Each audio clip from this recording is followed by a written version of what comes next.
Ce soir, c'est poursuivre ce que vous avez vu dans les vidéos, c'est donner un aperçu, alors pas de tous les projets parce qu'ils sont très nombreux, mais de faire une petite promenade dans tous ces ouvrages des jeux. Vous voyez tous ceux qui ont écrit dans le livre. On a été attentif à autant de parité que possible. On s'en est pas trop mal sorti. Et on a été aussi très attentif à ce qu'il y ait une diversité d'intervenants, des donneurs d'ordre, des maîtres d'ouvrage, des concepteurs, des entreprises. Donc on est plutôt content du résultat. On a un petit panel dans cette première séquence. Donc on a Vincent Louveau qui est directeur de l'aménagement et des grands projets chez Vinci Immobilier, qui nous parlera d'Universen. Laure Mériot et Cécilia Grosse, architectes ensemble du Centre aquatique olympique, respectivement l'agence 234 et Vénouven. Voilà. Et Olivier Cana, concepteur de la passerelle qu'on a vue chez AIA Ingénierie. Alors évidemment, ce soir, c'est quand même le moment de célébrer les réussites. Ça fait quand même plaisir de voir des images comme ça. Et il y a un effet vitrine qu'on recherchait, même à l'international. Il commence à y avoir des articles, donc ça fait plaisir. On ne va pas bouder notre joie. Mais c'est aussi, comme nous l'a rappelé Antoine Dussouis, quand même le moment de rassembler les expériences pour garder la mémoire et pour que ça serve de tremplin, comme on a utilisé ce mot à un moment. Maintenant, on parle de podium parce qu'on se dit qu'on est arrivé au bout.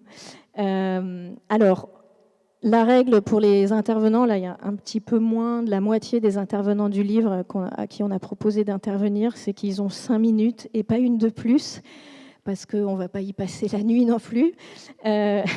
Donc je vous pose chacun une question et vous avez un peu carte blanche pour nous raconter ce que vous avez envie de partager sur vos projets. Donc Vincent, Universen, c'est un projet qui a 10 ans, qui a commencé avant les Jeux.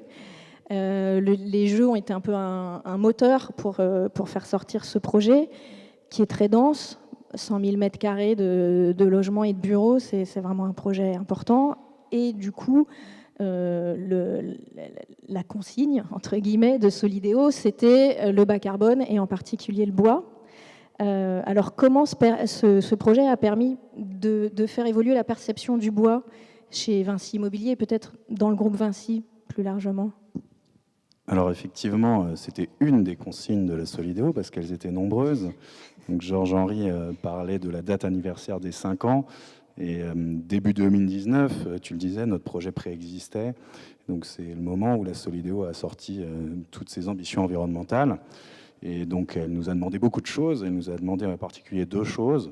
Donc la première, c'était de livrer 125 000 mètres carrés de plancher le 29 février 2024. Qu'il neige, qu'il vente, qu'il y ait des épidémies, on ne le savait pas, qu'il y ait une guerre en Ukraine, on ne le savait pas. Et la deuxième chose, c'était que le poids carbone des bâtiments soit moitié moins que ce qu'on faisait de mieux à l'époque. Donc c'est vrai qu'on s'est tourné vers eux, on a demandé si on ne pouvait pas adapter un peu ce deuxième objectif, parce qu'il y a quand même beaucoup de villages olympiques qui n'ont pas été livrés à l'heure, et donc on voyait le premier objectif comme l'objectif majeur pour l'image de tout le monde. Ils nous ont dit non, c'est un objectif non négociable, et c'était une bonne chose avec le recul, parce qu'ils nous ont poussé dans nos retranchements. À l'époque, on avait fait des projets en construction bois, mais des projets évidemment de plus petite taille, pas avec les mêmes enjeux de délai, de manière plus ponctuelle. Et c'était la première fois qu'on se lançait dans une telle massification.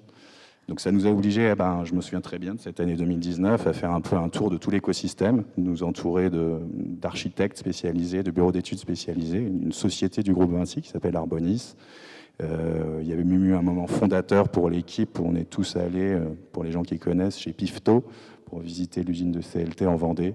Donc on est tous montés en compétences et on a pu assembler autour de nous des sachants, monter toute une équipe projet, et ça nous a permis d'arriver sur une conception où on a mixé le bois, tel que l'a dit Georges-Henri, de manière massive avec du béton bas carbone et ultra bas carbone, parce qu'on a quand même des immeubles qui font tous entre R+7 et R+15, donc il était nécessaire d'avoir ce mix matériaux, mais on a pu atteindre l'objectif chiffré de carbone de 700 kg de CO2 par mètre carré qui était fixé par la Solideo.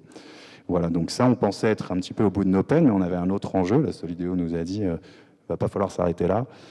Il va falloir également faire des ATEX, donc des appréciations techniques d'expérimentation. Donc moi, en tant que généraliste, j'ai découvert qu'à partir d'une certaine hauteur, on ne pouvait pas mettre sur une façade bois tous les types de parements. Donc c'était un peu regrettable parce que, bon, je ne sais pas s'il y a des images du projet derrière nous, mais un des axes fondamentaux de notre projet d'un point de vue urbanistique, c'est la halle Maxwell qui fait 200 mètres de long. Donc en face de la halle Maxwell, on a le secteur A, où on a des bâtiments avec 200 mètres de linéaire.